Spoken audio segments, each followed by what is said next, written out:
Okay, thank you. Good morning and welcome to the third meeting of the Constitution Europe External Affairs and Culture Committee in 2025. We've received apologies from Keith Brown, MSP, who's substituted by Jackie Dunbar, who will be joining us shortly, and from Patrick Harvey and is substituted by Gillian Mackay. So warm welcome to everyone this morning. Our first agenda item is to continue to take evidence on the second phase of our inquiry in relation to the review of the EU-UK Trade and Cooperation Agreement focused on trade in services. This week we are looking at the European perspective and we are joined online by Christophe Lam, Junior Advisor Business Europe, and Pascal Kernis, Managing Director of European Services Forum, and a welcome to you both online.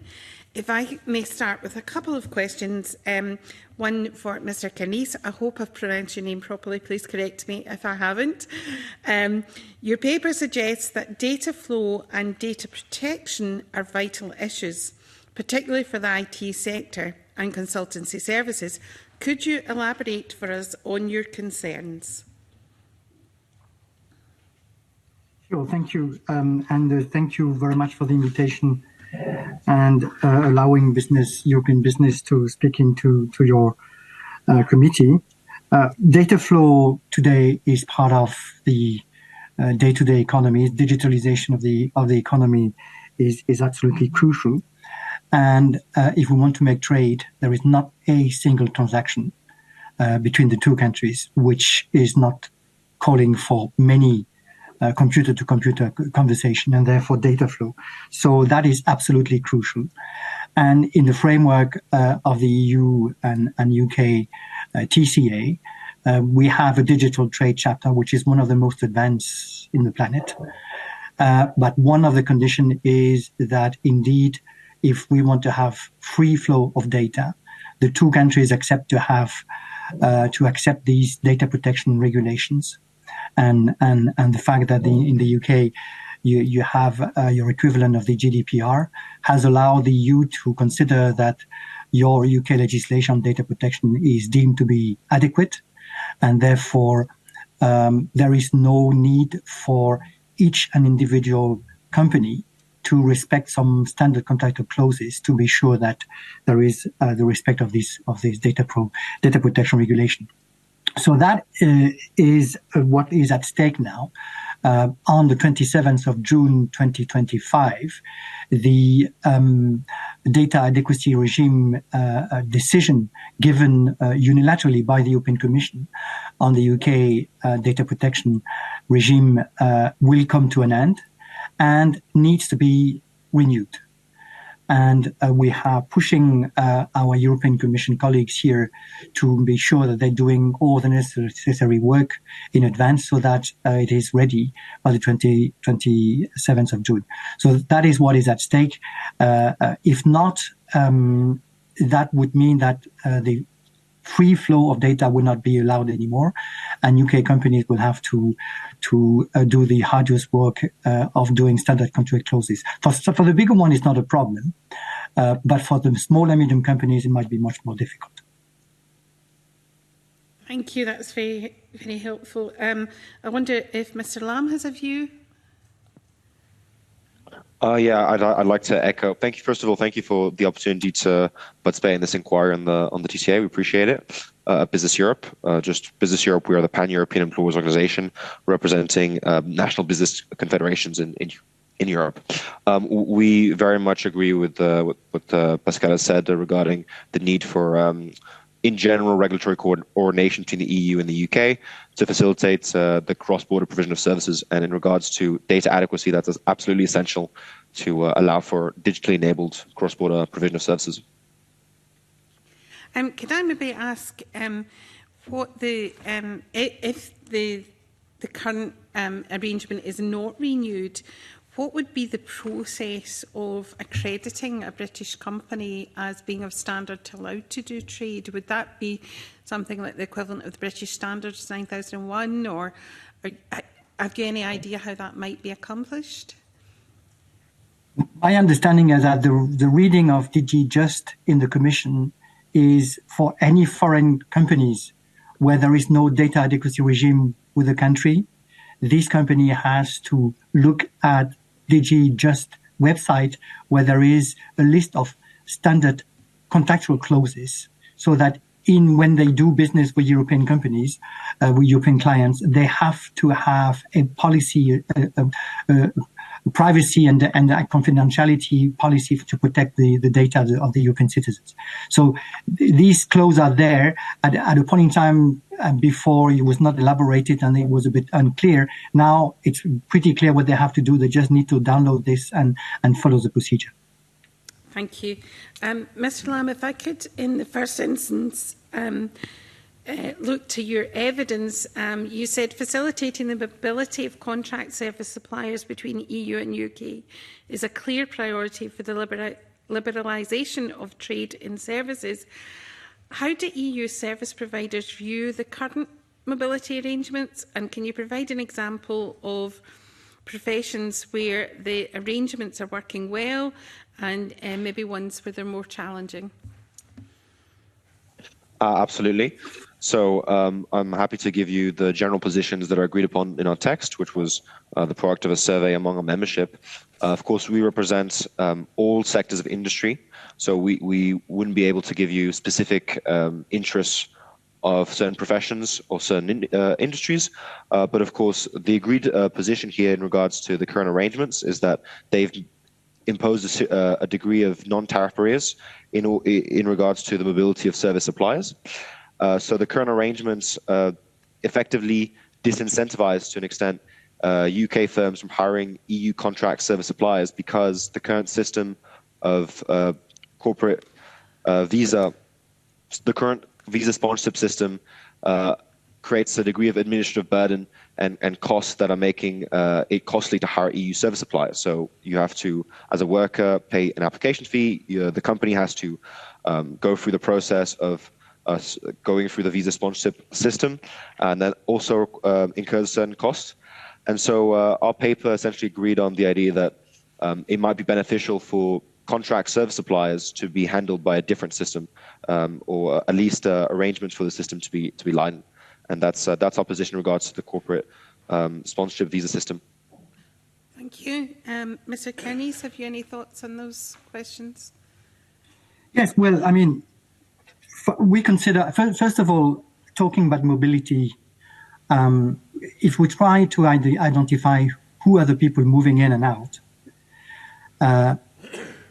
it's linked to the massive trade in services between the EU and the UK. I think I'd like to have your committee understanding exactly what we're talking about here, because it's really massive. The EU is exporting 264 billion euros to the UK of services. That is 44% of our total export. And the UK, it's even bigger, not bigger in terms of amount, because it's 211 billion euros of export of services to the European Union, but that is 54% of total of UK trade. So it's really, really important. And this trade there is a lot of cross-border trade, and for services, except for what we call Mode 2, where it is, for instance, the UK student coming to the EU or tourists, etc. For Mode 1, cross-border data flow, in many of these contracts, there is the requirement, or maybe the need, between the two businesses, or the client and the provider, to have someone coming and visit the client for 1 day, 2 weeks, 1 month, something like that. So the cross-border trade is often supported by movement of people. It's not about migration. It's only very temporary. And if you would take the Eurostar, every morning you can see thousands of people flying in, flying out, both ways. And this is what we used to do it without even putting a question in our mind. Now, for a European service provider to go to the UK client, this UK client needs to fulfill the UK sponsorship program. And the UK sponsorship program is new, is complex, and in many instances, for small and medium companies, in the UK, they are not aware about the sponsorship program.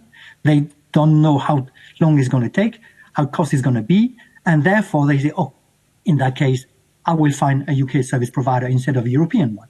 And we are losing business. So for us, this UK sponsorship program is a proper new trade barrier. What we would like to call upon you, and our call to the UK Home Office, is to try to see whether it is possible to lift this UK sponsorship program for the European service providers. We're not talking about the program, we're talking about targeting service providers, not people, not person, but the way that these persons are going, it is because they are service providers. They are not a tourist, they are not a student, they are not a migrant, they are doing there for a very specific purpose. And that does not require the change of the law. It can be a unilateral decision by the UK government. In this time where we have a willingness to have a UK-EU reset, we believe that showing political will to remove this unnecessary program, to our mind, would be very much welcome. And I think if I make the link with the ETA, the UK travel authorization process, which is going to be now implemented, and for Europeans a little bit later in the year, well, so it's in 3 months' time. This ETA system will allow the UK authorities to control and see who is going in and going out. And therefore, if the idea of the sponsorship program is to control people, I think you will have digital means to do this control, and this UK sponsorship program burden will be unnecessary.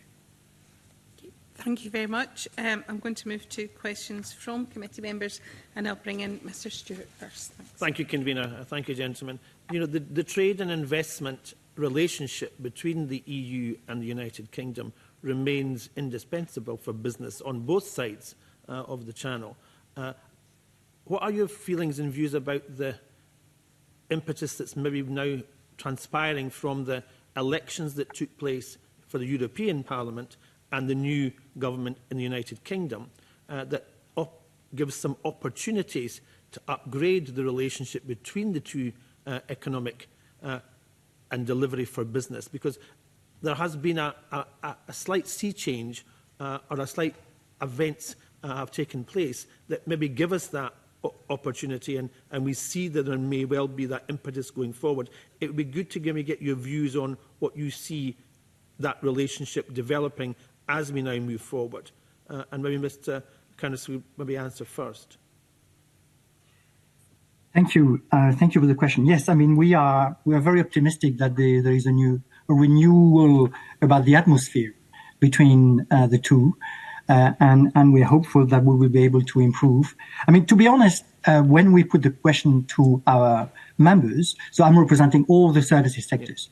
So the transport, the logistics, the ICT, the professional services, tourism, distribution, environmental, all of them. So when we put the question to them, they consider the TCA, so the Trade and Cooperation Agreement, is working well. But we have to recognize that it is not the equivalent of the single market. So taking this now, trying to identify problems, the only problems we have identified is the mobility of people. Okay. This is where we would like to see some progress.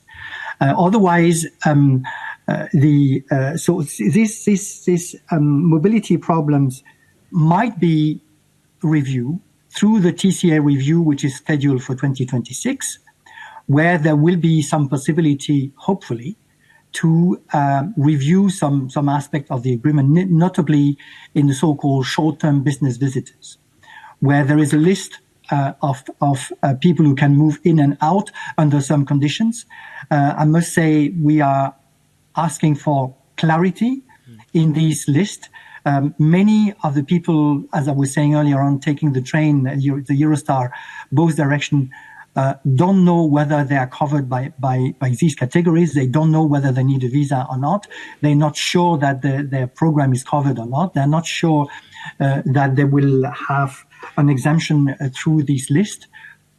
So in any case, both sides and the immigration authorities will have to make some unilateral effort to give more clarity. But we think that there is a possibility to improve this because some professions are not covered by the short-term business visitors and are not covered by the so-called CSS for contractual service providers and independent professionals. So this is Annex 21 and 22 of the TCA. We believe, in particular for Annex 21, because this is written black on white in the treaty, that the parties should be reviewing this and eventually removing some of the obstacles which are in there. I must say, on the European front, it's even much more complicated for UK to understand because you have to go country by country. For some countries it's open, for some countries it's not open for different categories. So it is complicated and it is complex. And we hope that we will have a facilitation done through the review. Thank you. Mr. Lamb, do you want to add anything to that?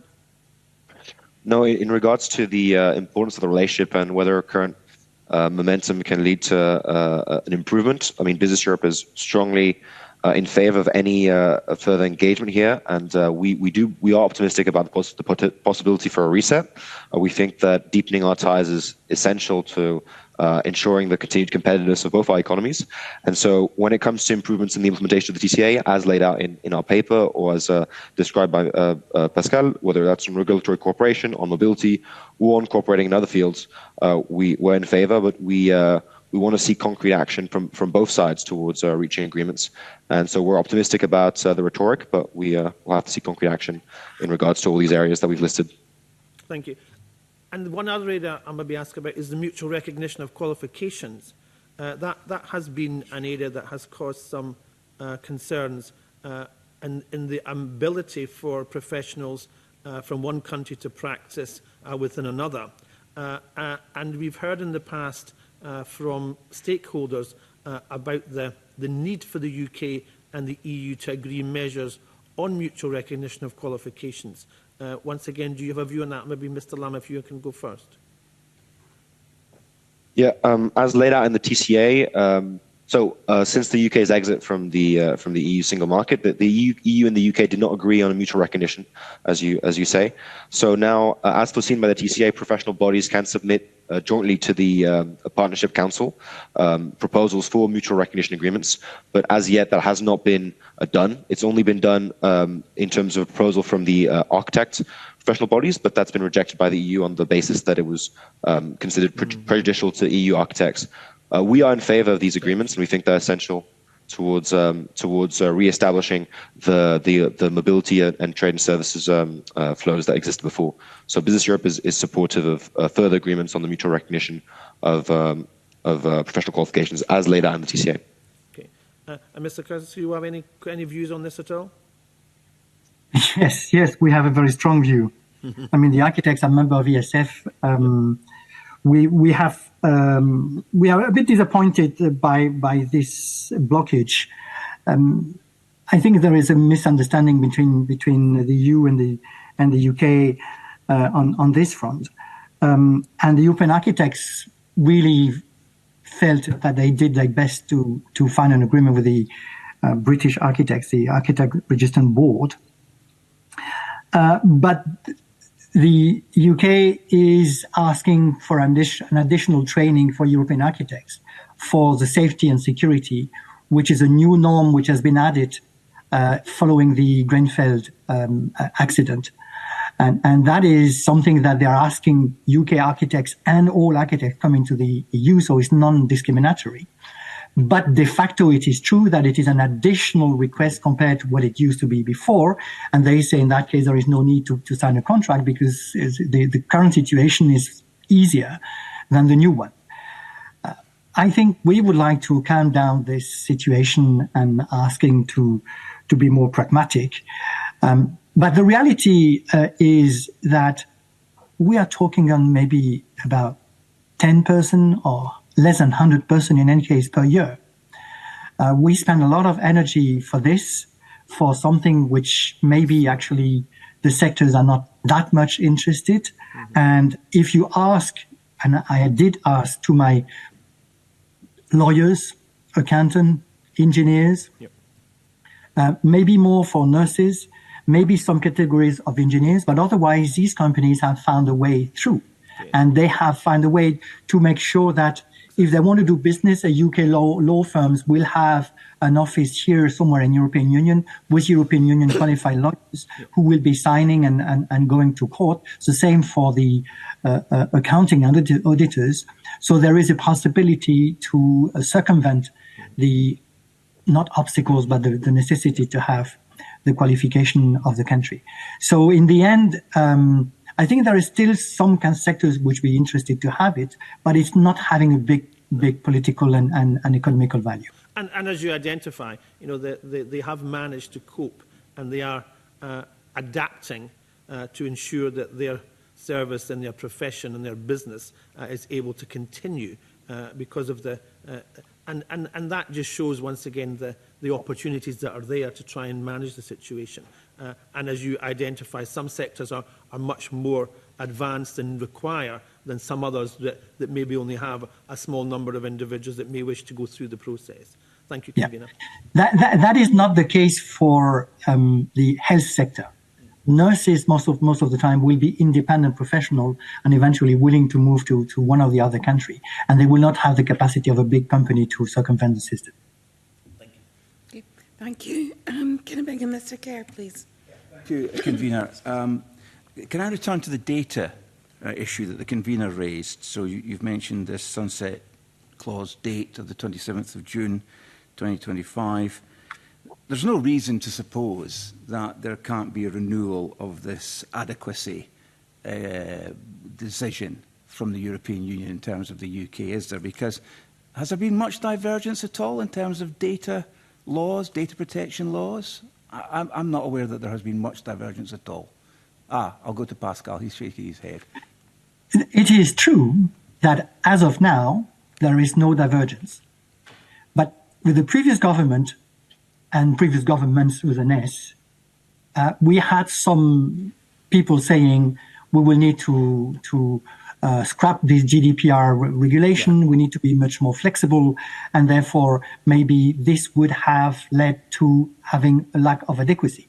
So as it is now, and if the government is really, and I understand that the current parliament in the UK has a script and therefore said this new data bill will not be put on the table, but to my understanding has not been completely removed either. So it could come back. So that's the reason why I think DG Just will be careful in assessing the situation. Yeah, what you're effectively doing is raising a potential issue rather than a real issue, because there has been no divergence. And I think it's fair to say that what you've just said is very accurate, that the political temperature at Westminster is such now that it's very unlikely that we've got a government that would be brave enough to seek divergence on this or perhaps any other issue, frankly.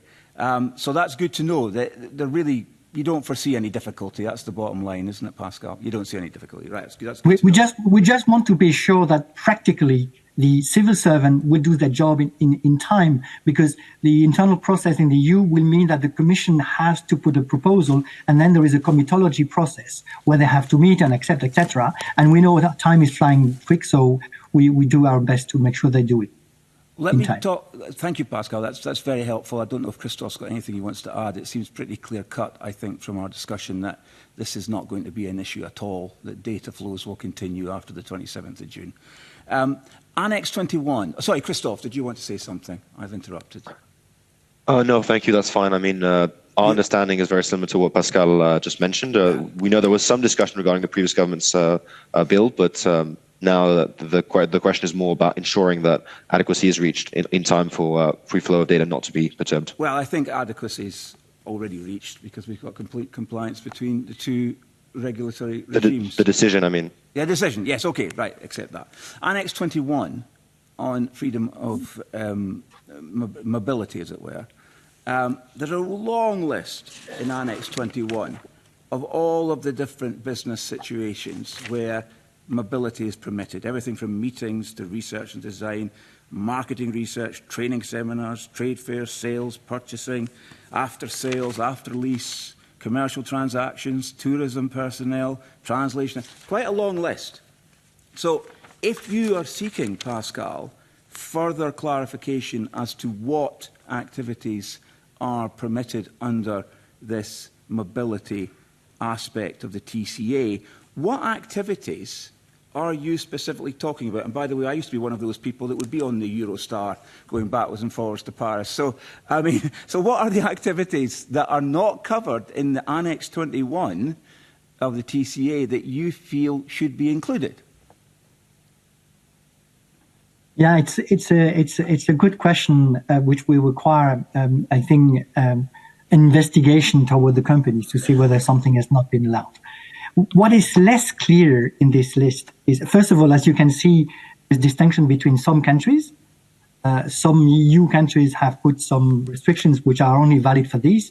So, again, when someone is moving to another country, they need to understand which country they go, what is accepted in this country or not. And then in this paragraph 8 of this Annex 21, it says the activities short-term business visitors are permitted to engage in, and then you have a list of paragraphs of what they can do. Yes. It is not, I mean, normally you are not allowed to perform a commercial transaction where you are paid on site by your client. Right.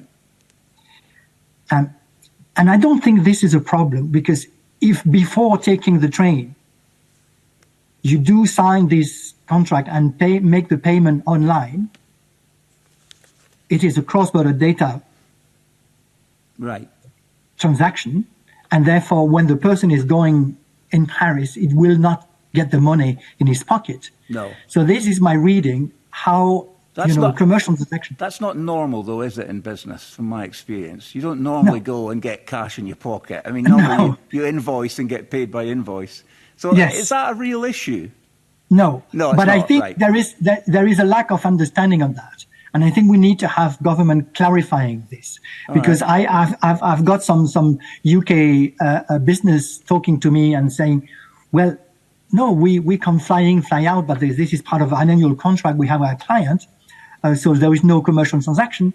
But some people in the Commission seems to believe that this is therefore part of this Annex 1, and it is not completely sure whether there is a commercial transaction, because it is a commercial transaction. They are fulfilling something in the framework of a commercial transaction, but it has been done in the country of origin first, online.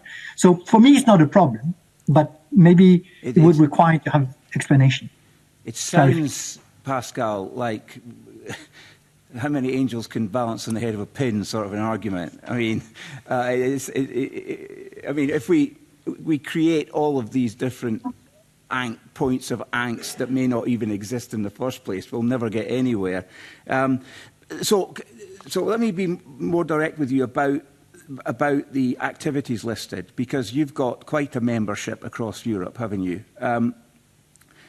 What have they, other than that rather obscure issue of cash in the pocket, what activities have your members raised with you that they would like to see added to Annex 21 as permitted for short-term business visitors? To be honest with you, so far, we haven't gone that far, because they have not expressed any difficulties. So clearly, as you said yourself, the TCA does seem to be working rather well, doesn't it? Yes, but so I'm a member of this domestic advisory group on the European side, and some of my members are also UK companies and UK associations, like the City UK or Tech UK or the Law Society of England and Wales, and these kind of organizations. And they have they have established a working group or sub-working group of the UK Domestic Advisory Group, one group on mobility, and they have listed a list of activities that they think should be clarified in this Annex 21. So I would suggest that you would go also in contact with them. Sorry, Pascal, that's not added, but clarified. Is that clarified? Right. Okay. And I hear what you're saying. Can I ask you about? Can I ask you both about mutual recognition of qualifications? Again, I'll stick with Pascal if you don't mind for the moment. I think you really described the dynamic of business really well, the pragmatism of business organisations. They will always find a way to make this work. And it would appear, from what you said in answer to Alexander Stewart's question, that businesses seem to have found ways, service organisations seem to have found ways to get past any of the bureaucracy around mutual recognition of qualification. Is that a fair statement that I've made? Yes, it is. But it is also true that this is easier for big companies. For independent professionals, small firms, they might not have this capacity or willingness to open a subsidiary in the EU, for instance, to be able to circumvent that. So if for a small architect or for a small auditor or accounting, he would willing to have some business in Europe, if he will not be allowed to sign the audit report. Yeah. In Europe. So he will need to have another person. So either he does a partnership or he says, I cannot take this contract. So again, on the level of the frankness with which you've been presenting your evidence, how many small architects, sorry, not architects, we'll come back to architects, how many small accountants firms in Scotland or in any region of the European Union are likely to be in that situation? No, you're shaking your head. Very few. very few. Yeah, very few. And when I talk to the Accountancy Europe here, are you interested in trying to do a mutual recognition agreement with the UK? The answer was no.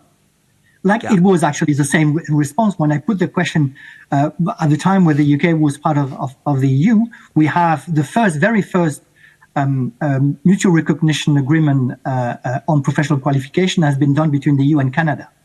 And we put the question to the European lawyers, European accountant, and they say no. Only the architects said yes. Yeah. Because architects' professions are much more small firms than big ones. Yeah. So yeah, that's it. And there's always been this issue about, if you're a British accountant and you operate in Spain, it's unlikely you qualify to sign accounts anyway. I mean, regardless of British membership. Except for big projects. But the big projects have a separate way of dealing. A separate regime, yeah.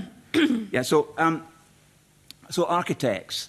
So just to clarify your point on architects. So the architects in the EU and the architects in the UK did agree an agreement, if I understand what you say correctly. And just for clarity, that agreement between the architects as a profession was rejected as valid by the European Commission. That's correct, isn't it? Yes. And the reason you gave was it was biased against the European Union's architects who themselves had agreed to the agreement with the UK architects. It all sounds a bit banal to me. It sounds crazy. Yes. I mean, the way it works is, given that member states and in the UK is the same, the government and devolved government don't have the competence into providing licenses to these professional bodies. So the professional bodies, so the EU and the UK government has said, we give the power to the regulatory bodies of these professions to talk to each other and see whether they will agree to have a mutual recognition agreement on their qualification, recognition of their qualification. And if they do, they are invited to write recommendations to the two governments.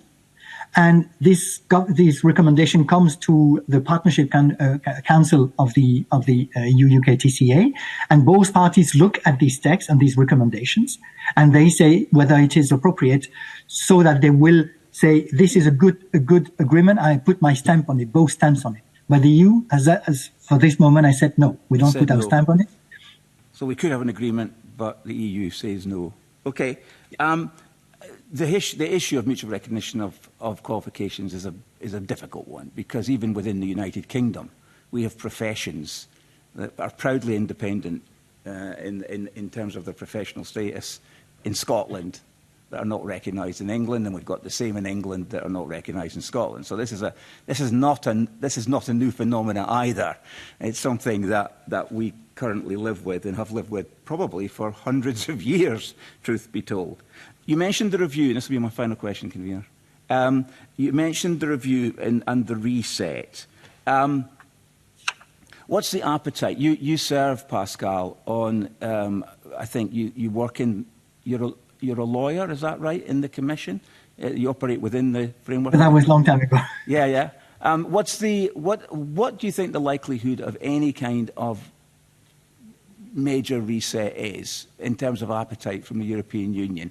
Because what we read, what we hear in the UK is that the EU has a bit of a shopping list before they're prepared to consider any of the Labour government's requests for example, sanitary agreements and things like that. Food and drink agreements is what our Cabinet Secretary prefers to call it. That they would want all kinds of access to fishing grounds and mobility, youth mobility. I mean, is there a pragmatism born, as Alexander Stewart said, of the recent results of the European parliamentary elections to really be pragmatic about these things and less perhaps adversarial in the dealings between the EU and the UK? Well, I think we have to separate here politics and law. On the political front, clearly the fishing are coming up. The fishermen are going to come with their own request. There is this willingness, I think, for the moment, both sides' willingness to negotiate SPS and veterinary agreement. I think there is more willingness on the UK side to go on the vet side. Maybe when you go to the very deep details of SPS agreement that I don't know, I'm not sure the UK side is willing to go that deep at what the EU is willing. So there you probably will have something. But that's part of, I think, technical issues. I don't know whether it will require any TCA review. On our side, so when we talk to the Commission, data flow, they say, is not part of the TCA. It's separate. So we cannot talk about it. And he said, no, we're going to talk about this because if there is no data flow, there is no trade anymore. So this is 100% a trade issue. But it is not part into the TCA. But nevertheless, we want that to be made. But then about the shopping list, I think the shopping list is probably more on the UK side, as we have our colleagues asking for modification of Annex 21 and 22 and 23 on the mobility, but other aspects as well. Where on our side, on the EU Commission side, they said, no, for us, a TCA review is much more an overall assessment whether it is working well or not. And if it is working well, we just put that aside and there is no need for a review. So I think there is maybe a different reading of what the review means. It's not a revision. And if the EU Commission officials, at least, reading would be, this is only technical stuff and there is no need to go on the political level.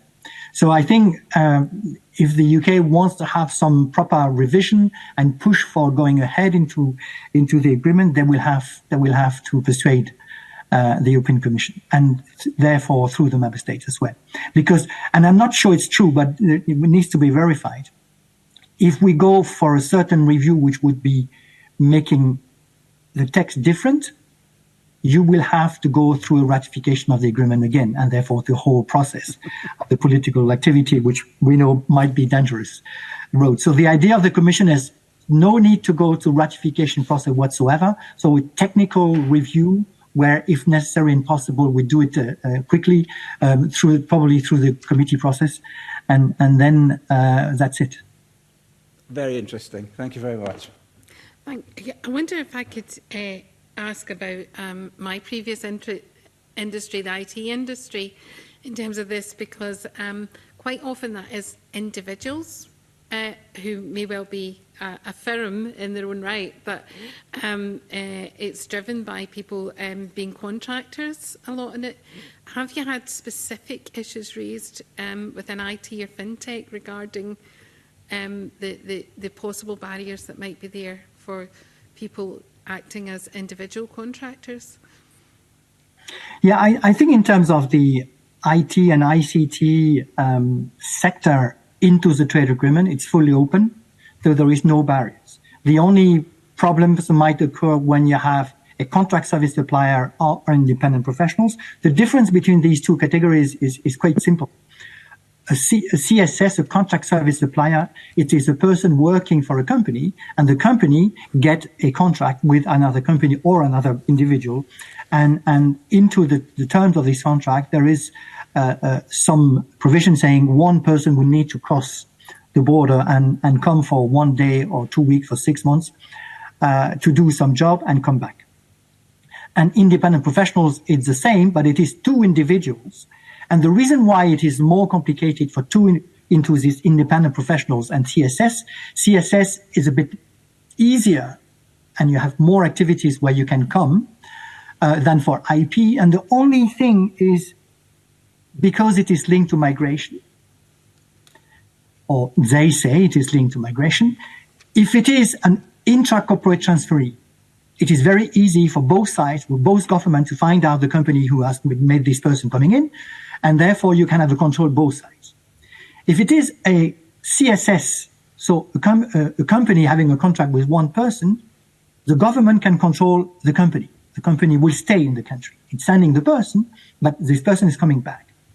If it is two individuals, it's much more complicated to control. That's the reason why in the CSS, you have a request of 3 years of experience, while for IP, you have 6 years of experience. The only reason is we believe, or they believe, that that person has 6 years of experience, has set up in the country, and is not willing to migrate because he has a family and blah, blah, blah. So that's a difference. So for IT, I think many of the movement will be more into the CSS than individuals. The only fear of the immigration authorities is if that person comes with a real contract to the country, and then when the contract is finished, nobody is controlling at the home of origin, and nobody is controlling at the country there, and this person is staying eventually as an illegal immigrant before he finds a way to legalize the situation. Okay, that's very helpful. Thank you very much. Are there any further questions? I maybe just bring in Mr. Lamb to see if he's any comments on the discussion we've just been having. No, absolutely. I think our reading of the Commission's position regarding the previous question is more or less the same as Pascal. And in regard to the sensitivities around enhancing mobility, that's been our understanding as well. But the argument we always use is in regards to contractual service providers. That's really not a question of migration if it's within the parameters described by the TCA. And then also I should bring up in regard to intracorporate transferees, one point that is often brought up by our members is the question of social security coordination. We understand that there's been issues in regards to employees potentially losing access to insurance coverage. According to the Protocol on Social Security Coordination, they remain within the Social Security system of the sending state for as long as the duration of the posting does not exceed 24 months or the person is not replacing a posted employee. But in reality, oftentimes these conditions aren't met, and it may lead to situations where because they cannot contract voluntary insurance in the UK, if they're subject to compulsory insurance in the UK, they may lose access to certain benefits or to insurance coverage altogether because of this legal gap. And so this is a liability risk for our companies. This is another area where Business Europe is supportive of potentially a solution in regards to in regards to this. For example, the possibility of concluding exemption agreements within the protocol. That's another point that I want to bring up. But yeah. Okay, that's very helpful too. Are there any further questions from the committee this morning? No, I'm not seeing any indication of further questions. Can I thank you both for your appearance at committee this morning and contributing to our TCA inquiry, and again thank you for your written submissions before today. And I'm now going to pause briefly while we allow the panels to change over. 5-minute comfort break. Thank you.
Thanks. A warm welcome back to the SEAC Committee. Our next agenda item today is to take evidence on the BBC's annual report for 23-24, and we are joined by Tim Davie, Director General of the BBC, Hayley Valentine, Director of BBC Scotland, and Rona Burns, Finance Director of BBC Financial Planning and Insight. And a warm welcome to you all this morning. And Mr Davie, can I invite you to make a brief opening statement? Thank you very much, Convener. And it's a real pleasure to be here before the Scottish Parliament's Committee with Responsibility for Culture. I'm delighted that alongside me, of course, is our new Director for BBC Scotland, Hayley Valentine, who took on the role in November, and we're very proud to have her in the job, and BBC Finance Director, Rona Burns. So we're obviously here to review the BBC's annual report and accounts laid before the Scottish Parliament, which covers April 23 through to March 24. And of course, I mean, in my job, I'll talk, if I may, in my opening remarks, a little bit about what I think are incredibly important times for public service broadcasting. This is a really important moment. I think the jeopardy is high, and I think for all of us, we've got some very big decisions to make in terms of the course of the media market and where it goes.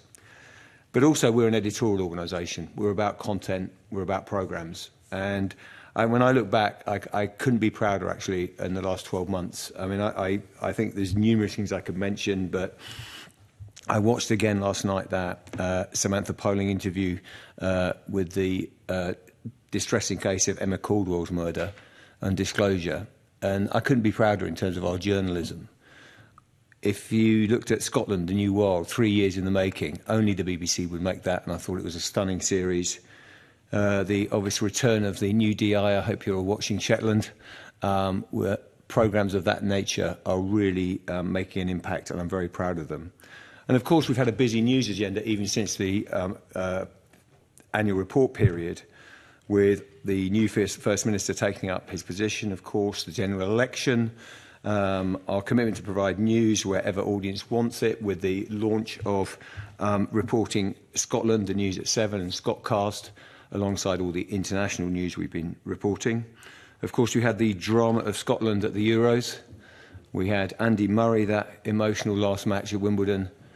And, of course, last night, actually, I watched the first episode. I was very lucky to go to Harris. It's one of the better days of my job. And watch the shooting of our Gaelic drama with BBC in partnership with BBC Alba in Chilon. I've risked Gaelic pronunciation, but at the Island, which is our new drama. And by the way, I looked this morning in the iPlayer most popular UK-wide titles, and you'll be proud to hear that in the top 10 was that title, which is pretty wonderful news in terms of and I think a landmark moment in terms of Gaelic drama across the UK, which I'm really proud of. But there's obviously no doubt the BBC is operating, and I'm sure we'll come to it, under very tight financial constraints. We're not unique in this. I think all public bodies share some of those challenges. But we have had our income reduced 30% in real terms since 2010. And, you know, like every business, we're facing inflationary pressures and significant difficulties in terms of making the right choices as we move into a new world in which the media is dominated by trillion-dollar companies and big internet operations and maintaining our relevance. In that, I think it's really important that public service broadcasting, by the way, I would say as an observation, under threat globally and under enormous pressure. If I want to cheer myself up, frankly, I go anywhere beyond these aisles and talk to people about the pressures that public service broadcasting is under, and I think we can be very proud of what we've created in Scotland and the UK. Specifically what public service broadcasting does, of course, and we all know this, is gives us the ability to invest for the public good. So whether that be bite-sized content bespoke to the Scottish curriculum, whether it be Gaelic services for speakers and new learners, which I think is really critical work, our weather and travel information, which is obviously so important as the various climatic conditions shape our lives, our Scottish dramas, our entertainment shows, and our support of music genres, all critical and all dependent on a public service funding model and brief. And, you know, Scottish sport as well, all those things we're doing it is at the nature of what we do that it's public service funded. And just a ray of sunshine, if I may, which is for all the challenges the BBC and public service broadcasting in Scotland remains in a strong position. 9 out of the top 10 programmes on Christmas Day in Scotland were from the BBC. Last year, Request a View on BBC Scotland content and iPlayer grew by 40%. And we're in the game in on-demand television in a way that I would say public services globally are struggling to be in. So we have that scale, and we treat that kind of mindfully, but it really is encouraging. Just a last few final words, if I may, which is we are proud of what we're doing, and we think overall we should be championing a precious ecosystem in Scotland. But public service broadcasting is under pressure. I gave a speech last year where I was very clear that I thought actually it's quite a weird time. Competition has never been greater, but the need for decent public service broadcasting has never been greater in my mind. And I defined 3 roles that I personally and with the organisation thought were critical. The first was pursuing truth with no agenda. And we could talk at length on this. It's probably a whole session on where the media market and where the news market is going. And I think it is really important. We're not perfect, but at the end of the day, delivering impartial news and fighting the fight for pursuing truth without an agenda has never been more important. The second was backing homegrown storytelling, because this is not a criticism, by the way, but many global businesses will make productions anywhere or just look for economies of scale. They have a different agenda to a public service broadcaster. Again, not a criticism, just a difference. And the final thing is bringing people together, whether that's for Strictly or a Scottish-written, Scottish lead actor starring Doctor Who. We can bring people together like nothing else, and I would count sport in that. So it's really important times for us as a summary. The Charter now, obviously, we begin a period where the BBC considers the next, with the government, what we do in the next Charter. I'm committed to delivering those roles in the future. We're committed to a strong public service in Scotland, and we're very proud to be here, and we look forward to your questions. Thank you very much. Thank you very much for that opening statement. If I could begin with a question, and I have to say thank you. You mentioned some of the highlights, and it would be amiss of me not to say I'm really looking forward to the coverage of Celtic Connections going forward as a local festival, and indeed I'll be attending the key sessions on Saturday night, so looking forward to that. But in a speech to the BBC staff in May 2022, you emphasised your support for the local democracy reporting service, despite funding challenges, and putting compelling local storytelling at the heart of the iPlayer sounds and news. 3 years on, how are you managing to balance that support with those funding challenges? And have you any comments on the coverage of perhaps this Parliament, indeed, in the local news and TV news reporting? Thank you. I may ask Hayley to talk a little bit about the Scottish coverage specifically. I think we're doing reasonably well on the budget we've got at a top-line level. The first thing is strategically, nation-level reporting and local reporting is a critical element of what the BBC provides, and we are utterly committed to. I'd like to be growing the provision.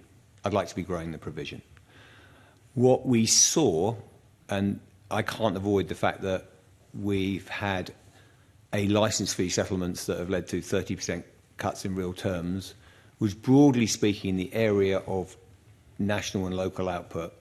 We've tried to keep minimum budgets flat. We've actually seen some increases in areas, and Hayley can talk about Scotland, while making sure that we're not just stuck in broadcast. Every single media company is going through radical transformation, borderline trauma, in moving from a broadcast business to making sure you've got a proper online provision.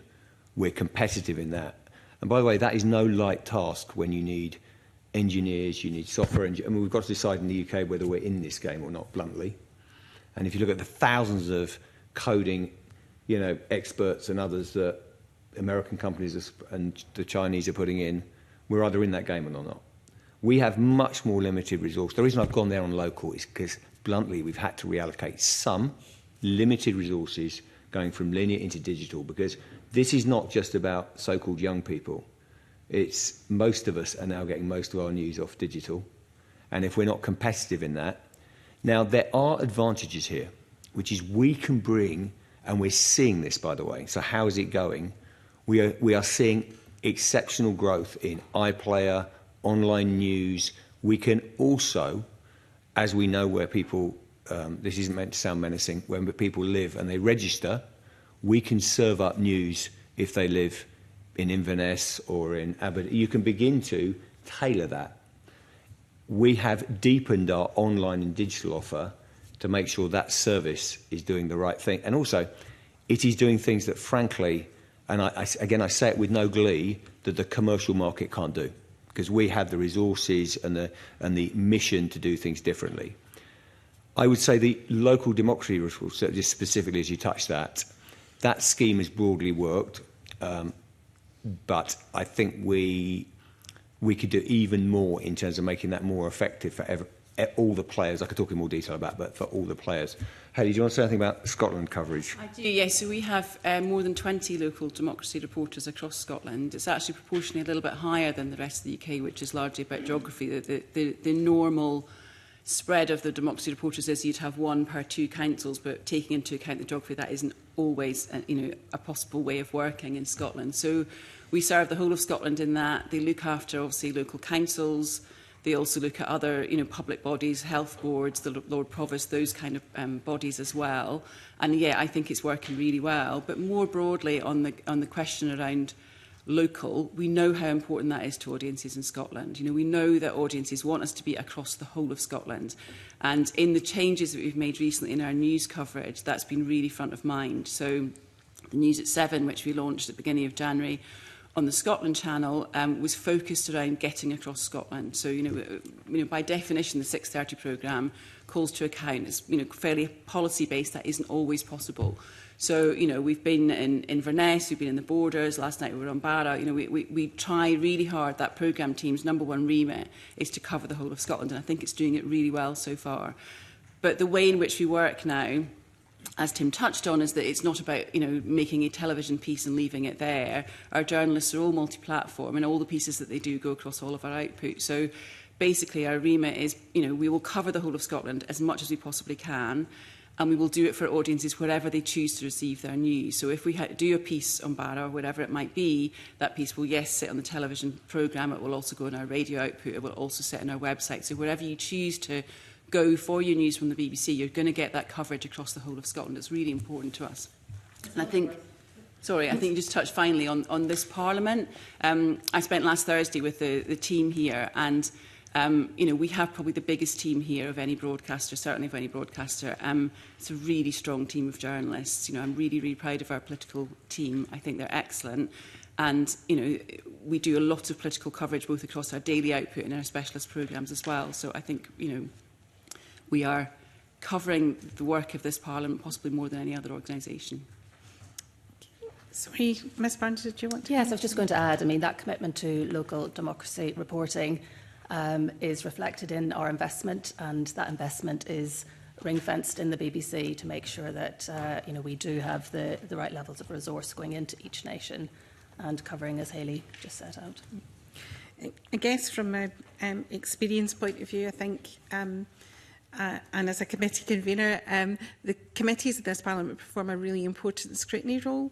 And I still, and I've raised this privately with Mr Davies before, that it would be nice to see the recognition of the committee's reporting work and their published reports highlighted, because I think there is still, can be, a conflation between cross-party groups and committee reports from the Parliament as being on an equal status. And I think we would all agree, while the cross-party group's work is very important, it doesn't have the rigour and scrutiny and support of the parliamentary staff that our reports would have. I'm looking for supplementaries on this area of local democracy, and so I'll bring Mr Kerrin. Yeah, I'm interested. You say you think local democracy reporters are working. why do you say that? On what basis do you think local democracy reporters are working? Because there will be other points of view available. Yeah, it's a good chat. It's a well debated topic, and when I'm always very open. When we formed this initiative, I think everyone didn't quite know how it was going to work, and my sense is overall we are net positive. I'll explain why, but there's things we can do to keep improving, and that will be part of the charter discussion in terms of how we can make it work. The first thing is, at a very simple level, my belief, and we may have different data points and discussions, but my belief talking to the teams is very clear that they are doing work that otherwise would not happen. It's a very simple point, which is in terms of call reporting or some of the areas they're doing, these are areas that I worry about. You know, the decline of local press, this is a global phenomenon. We should all worry about it. You know, defensively, I'd say I think it is not the BBC. It is the fact that the market has changed to online. There are online. This decline is happening where the BBC doesn't exist, and it's problematic. So therefore, a intervention like LDRS, so Local Democracy Reporting Scheme, I think has been positive to cover stories, simply put, that would not be reported or written about elsewhere. I think there are valid questions. These are not criticisms. There are valid questions about how we can make sure that they get maximum adoption from everyone in the market. So they are used by the BBC for the best, you know, at maximum capacity. They are used by small players who get access, can use them, which I realise is one of the questions that circulates, as well as the big commercial companies. I think we can keep improving the scheme. I think we can think about together talking to other companies, and as we go to the Charter, I think one of the outstanding questions in my mind, unresolved, is if we invest more in LDRs, which I'd love to, you know, think about how we can improve local provision, how it is more effective. So I'm not sitting here saying it's all perfect, it's all good. I'll tell you one thing, I'm glad they're in place, they do good work and they're filling a gap, and we've got to find ways in which that gap is filled. Fair enough. On parliamentary reporting, let me say that I agree with what you say about the quality of the journalists that are here in the Scottish Parliament. BBC has got splendid, highly skillful journalists working in this Parliament. What I think I'm concerned about, and I think the convener alluded to this, is the depth of the coverage that we get for the proceedings of the Scottish Parliament. So it's actually quite hard, despite what the parliamentary authorities tell you, to find the live stream of this Parliament.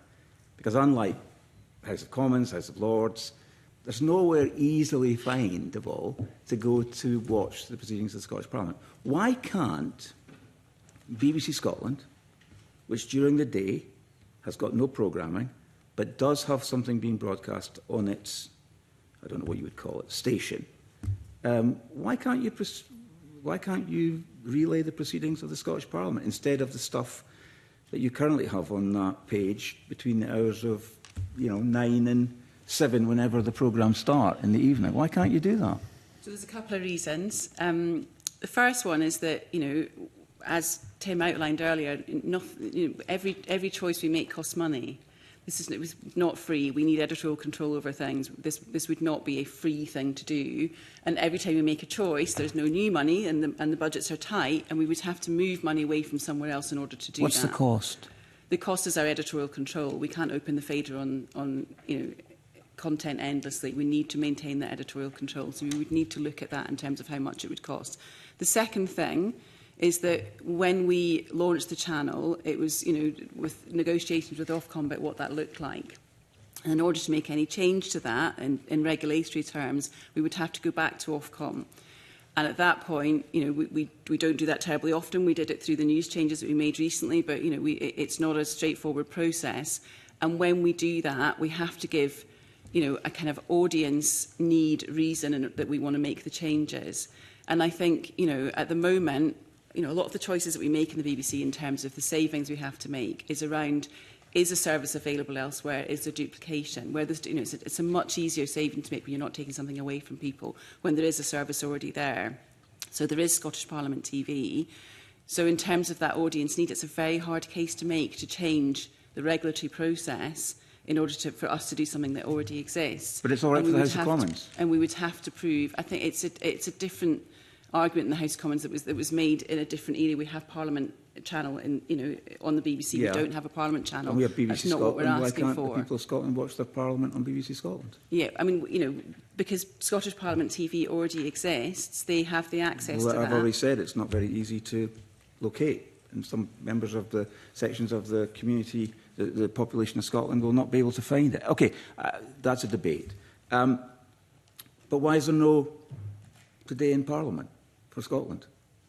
Why is there no yesterday in Parliament for Scotland? We do a huge range of coverage of the politics of Scotland. But why is there no today in Parliament? Those are editorial choices, but we do a huge range of coverage of the Scottish Parliament and the issues that come out of it.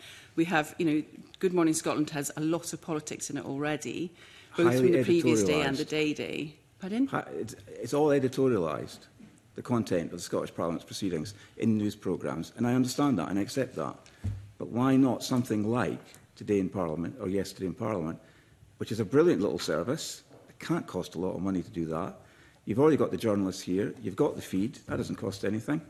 It's just a nice thing that people can access. It does cost something. Nothing is free, and we have to make some choices about how we spend our money. Well, on behalf it of the can't cost audience. very much. That's all I would say, because the proceedings of this Parliament are already available, and I can't believe that was very expensive at all. Anyway, on the issue of the coverage of this Parliament, I generally would like to feed back to you, as a member of this committee and as a member of this Parliament, that I don't think, given the quality, and I cannot underscore this enough, given the quality of the people you've got in this Parliament, that we cannot have more product out of this Parliament to allow the people of Scotland access to the proceedings, not just of the Chamber, but, as the convener says, of these committees. There's some really good stuff happening in the committees, but it's the best-kept secret in Scotland, and as Scotland's public service broadcaster, the BBC, I think, has an obligation under the Charter to provide that to the people of Scotland.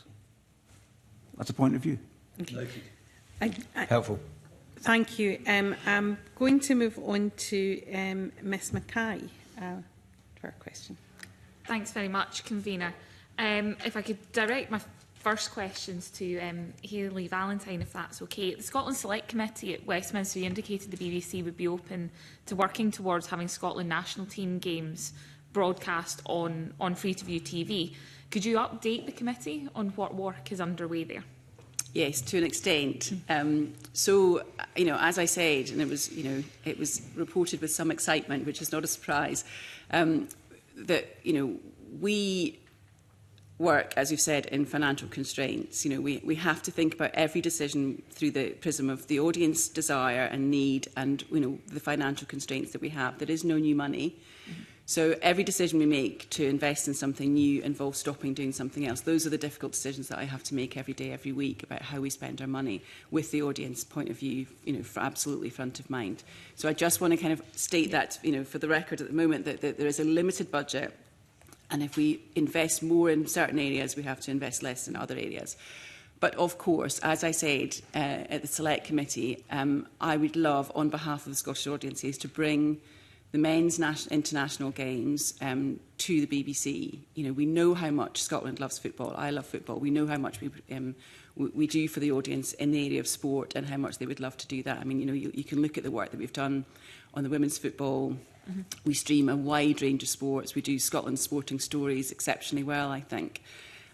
So that's kind of as far as I can go at the moment for obvious reasons. Those conversations are happening, in the building and beyond, but I can't really go much further than that at the moment for reasons that I'm hoping you understand. Yeah, I very much recognise the issue of the cost of acquiring these rights for public sector broadcasters, having had conversations with a couple of different broadcasters over the course of this campaign that we've run.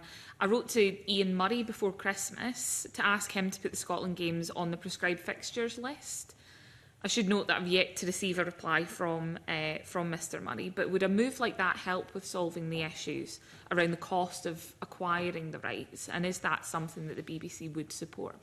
You might want to pick up, Tim, on the broader, more listed things. I mean, it's kind of not for me to comment on that, to be honest. This is a matter for government as to which, big sporting events they choose to make listed. We are working in the, in the present tense and what we think we need to do at the moment.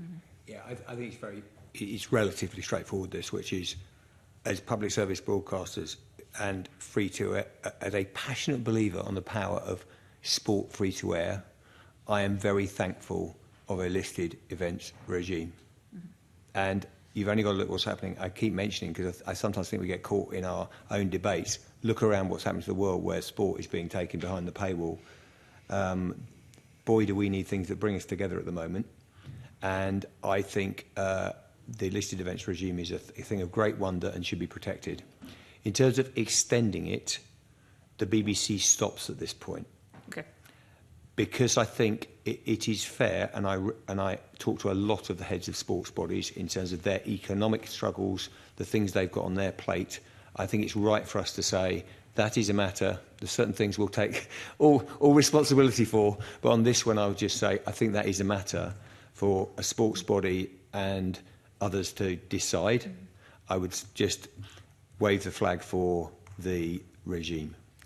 And what we have done in Scotland, as you may have noticed, is that we try our best to be opportunistic about this stuff. So when individual matches become available, spot buys for either European matches, one or two of the qualifiers, we're really in that market. We don't be in any doubt how much we know that the audience values live sport. You can see from our output how much they do. We do our absolute best in this area with the finances that we have. Yeah. I'm going to press you slightly, and you might still give me the same answer.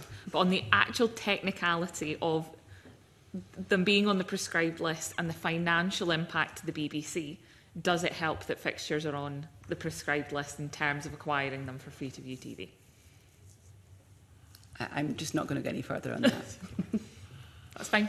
Thanks, Convener. I might come back in on some stuff later, if that's okay. Okay, thank you. I think Mr Adam was wanting in. Good morning, everyone. You're going to hear something really unusual for me. I'm going to agree with Stephen Kerr, because part of the reason that Stephen and I have been known to have the odd Barney, the odd bit of drama in the chamber, but it's the only way we're going to get any access as backbenchers to any BBC kind of news in any shape or form. So rather than the two of us have a sensible debate about something, we create a drama probably better than many of the dramas you might actually broadcast. She's with the same dynamic. Yes. So what I'm asking is the fact that, do you not agree with Stephen's idea that surely there must be something you should look at with a way of actually making sure that people of Scotland get the opportunity to see what is happening in the Parliament? Because there's a lot more than just some of us that kind of decide that we'll just pick a fight with one another and cause some good television time. I go back to my original answer. We do a lot of politics coverage. Our team sitting upstairs from here, they produce, a lot of programming, both in terms of the daily programmes, which is very politics heavy, as you know. We also have programmes on, Wednesday afternoon, Thursday afternoon, the Sunday show. This is, these shows feature backbenchers as much as they feature the, whatever the story. But to be fair, Hayley, sorry to interrupt, but to be fair, basically your team here are under the pressure to hit these slots and make the time within that. So therefore, something that's maybe a wee bit more like the two of us having a go at each other, or something that's kind of back and forth, is easier than the more nuanced discussion that we maybe have in the committee. And what we're trying to say is, maybe the public they can get access to what's happening in Westminster, but they can't necessarily get it here. And we think that's an issue. Yeah, I mean, noted, we'll take it away, but I go back to the original point of, nothing is free for us to do. And, we do have Scottish Parliament TV. I mean, can we talk about the accessibility issue, how people know it's there, how easy it is to find? But I don't think that in a position where we are looking at budgets, every day and making difficult decisions, that replicating something that already exists is necessarily the right way forward for us. And just to add, and just to ask as well, with regards to Gillian Mackay's questions on football themselves, as a football fan, although I'm a St Mirren fan, some people would doubt whether that's the actual football itself. But the frustration of a Scotland fan having to go, and I know this isn't the BBC's fault, but to use YouTube to actually watch a national football team is an embarrassment. And I know it's because of the international contracts, and I know it's the way that the sports body negotiated them as well. But surely when these become available, you can understand frustration in Scotland, or do you understand frustration in Scotland when we are bombarded with other national teams' games, whether it be in Channel 4, whether it be on the BBC, yet we don't get access to our national team. But in some ways, you're preaching to the choir on this one. We're aligned. I mean, it is, and as a sports nut myself, the idea that games are sitting behind platforms or difficult to get to doesn't fill me with joy. It's pretty straightforward. I think we've covered it, which is we can only bid for what we can only bid for sensibly. I'm a big believer in free-to-air sport. I think there's the regime, but also the case we need to make as free-to-air to sports bodies, where balancing making sure free-to-air and broad accessibility, I think, is good for sports longer term in of themselves. And often there's that question between long-term and short-term value. Having said that, they've got tough jobs to do as well. So we don't want to lecture them in terms of how they do their jobs or the regime. What we would say is, on a very limited budget, I think we're punching above our weight in terms of securing rights. There's two filters here to your point, isn't there? There's, frankly, is a free-to-air public service broadcaster got it? And that's good news. Even, ITV, Channel 4, great. Mm-hmm. And then there's making sure the BBC has a bigger package rise. But honestly, this is not one for, in some ways, in sporting terms, hit the ball back across the net and say that's something we've got to, we'll look at rights when they become available, which we are doing. We are doing in this case. And, there's absolutely no doubt we'd all love to see the Scottish games get to the maximum audience. Okay, I'd like to ask some questions television production later on, but I know other colleagues that want to ask questions. I'll bring Mr Stewart in and we'll come back to that topic. Can I maybe get some clarity on some of the figures? Because I'm aware that the BBC spent, or it was said you spent when you gave evidence at the Scottish Affairs Committee, that the content spend last year was 300 million. Looking at the accounts, I can identify 239 million of that. And out of that 239 million, 105 million is on Scottish qualifying network television. Screen Scotland's O&O report showed that much of that Scottish qualifying output comes from London-based producers and has limited economic impact here in Scotland. So what is it? Is it 300 million or 239? And that 105 figure, what does that actually intake as well? What I suggest is, should we cut this up a bit and say that Rona can potentially give just the facts on the figures? Yep. And then I'll hand to Hayley, and then we've probably got quite a lot to say, and I'm sure there'll be questions on network spend. Okay. Yeah, so on the figures, it is just under 300 million that we spend in BBC Scotland. And that's reported in the annual report and accounts. That's what we spent for financial year 23-24. And of that, as you rightly pointed out, we spend 105 million on network television. We also spend on network radio and online, which is reported. And then we also spend about 125 million on local content that's made and produced for audiences in Scotland. And then in addition, we've got our national orchestra here in Scotland. We also have product teams that are based in Scotland. Those teams are developing our iPlayer, our digital products, and we have distribution costs. Again, that's the distribution cost of getting our content to our audiences in Scotland. So if we're crystal clear, I think your 239 number didn't. The difference between us is we're at 296, okay. And it's because it includes the National Orchestra, so the SIMF, development and distribution at 39. So that is the technical. I mean, this is properly done. It's all their audited accounts. I'm sure. So that's the 296. That's fine. Well, just because I said that the just under 300 million, I will just clarify that again, that all of this is on content directly spent or indirectly spent. It is the number that we give across the BBC, depending which department we are talking about, which department we're reporting on. And for example, the orchestra, they make content for us. They are content makers. They're not separate from that. We don't. There's not an extra budget. They make content for us on a regular basis, and we're exceptionally proud of them. I love the orchestra. Moving on to the O&O. Which you asked about. Screen Scotland, who commissioned this research, have a really focused remit, which is developing talent in Scotland, whether it's on-screen or off-screen, but particularly that creative process in Scotland. We are completely aligned on that, and we work really, really closely together. In this particular report, they define Scottish in terms of company as someone who has no ownership elsewhere, and that just isn't the way in which we commission content. I have a much broader remit than that. My job, as I see it, my job is to serve audiences in Scotland and to represent Scottish, stories across the BBC to a much broader audience.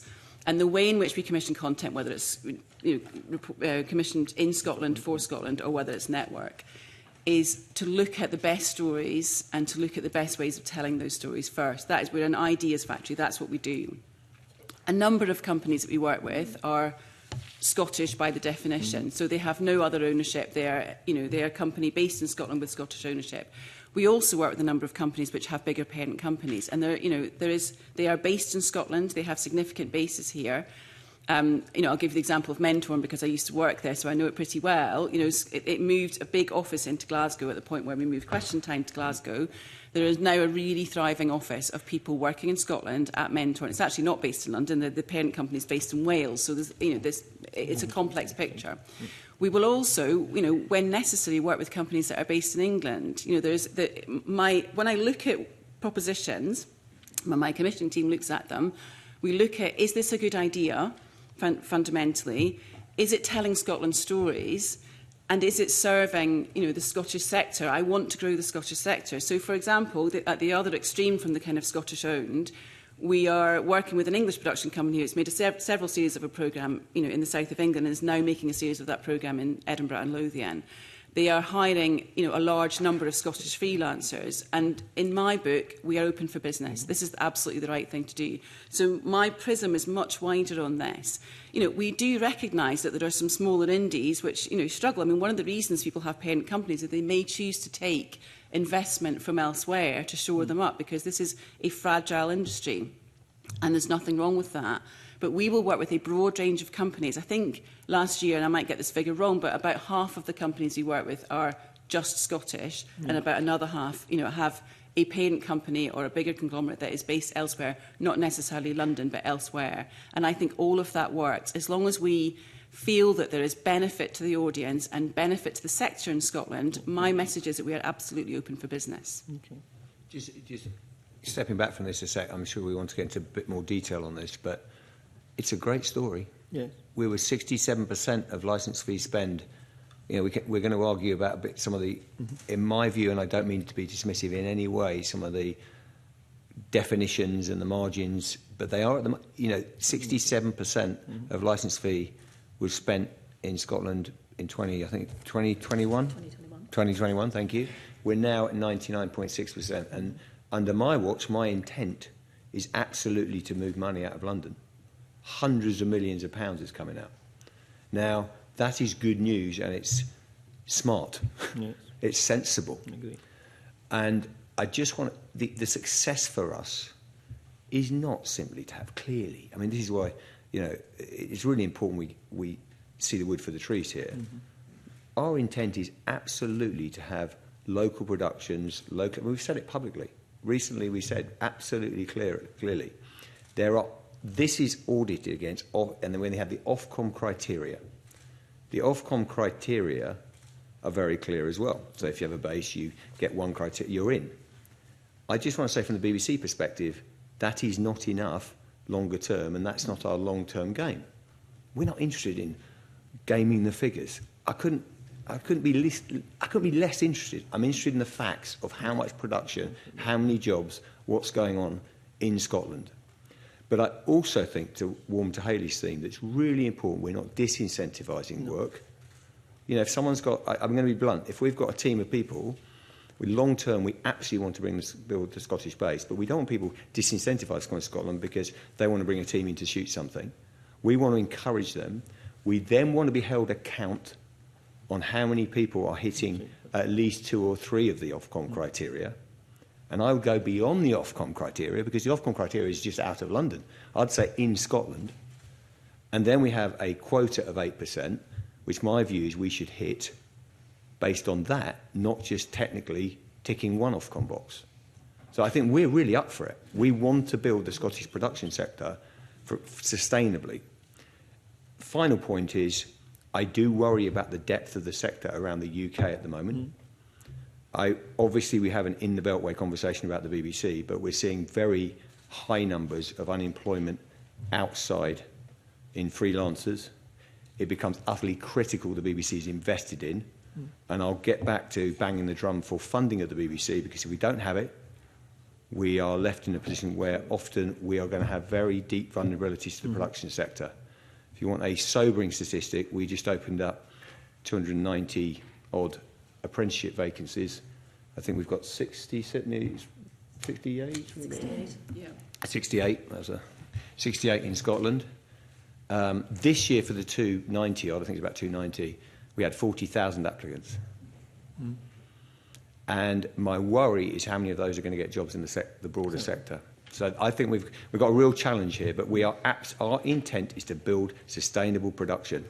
But there will be now and again productions where the numbers are not perfect, and we know where that leads us. That's where we are. Okay. But this is completely the outcome that I want to see. You know, we need more employment opportunities, as discussed.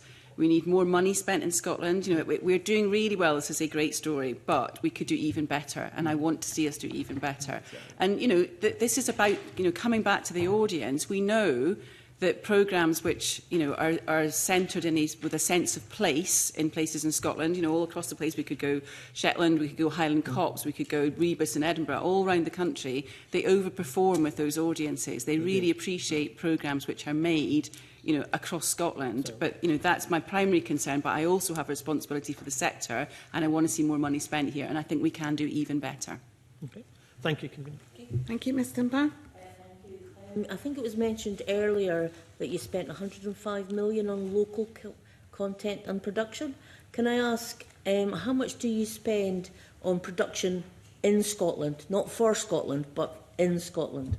The number is 125 on local. The 105 that I referenced is network television content that's... So the production, £125 million is spent in Scotland for producing in Scotland. Well, I think to be clear, of the 296, all the money is in Scotland apart from 100 is fully spent as by Scotland, for Scotland.